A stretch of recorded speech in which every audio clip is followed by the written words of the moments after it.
عطا اللہ شاہ بخاری کی تقریر تھی ثوابی میں، رات عشاء کی نماز کے بعد بس تلاوت کے فوراً بعد کھڑے ہو گئے اور آس پاس جگہ جگہ سے فجر کی اذان آنے لگی.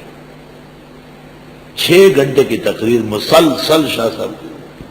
اللہ نے عجیب زبان، لب و لہجہ، جیسے جیسے وقت گزرتا تھا کھلتے تھے اور تازے ہوتے تھے، اور ہر جملے اور آیت کے لیے لوگ منتظر رہتے تھے.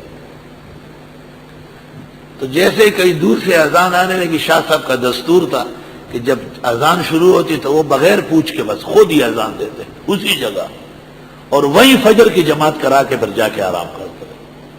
تو جیسے اذان کی آواز آئی تو لوگ کھڑے ہو گئے، شاہ صاحب خبردار، ابھی بہت ٹائم باقی ہے، آپ بات پوری کریں. تو مولانا عطا اللہ شاہ بخاری جھوم گئے. آہا سبحان اللہ.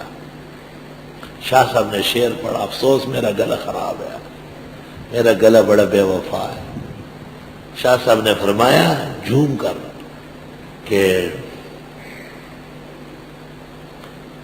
شب وصال بہت کم ہے، آسماں سے کہو. وصال تو جتنے بھی بڑا ہوگا ایک نہ ایک دن ختم ہوتا ہے نا. شب وصال بہت کم ہے، آسماں سے کہو کہ جوڑ دے کوئی ٹکڑا شبی جدائی کا. کہ اسی ختم ہونے والا ٹکڑا بھی مسل میں ڈالے. تم سمجھو گے تفسیر ختم ہو چکی ہوگی، تمہاری سمجھ کٹے کی سمجھ. فرمایا شب وصال بہت کم ہے، آسماں سے کہو کہ جوڑ دے کوئی ٹکڑا شب جدائی کا.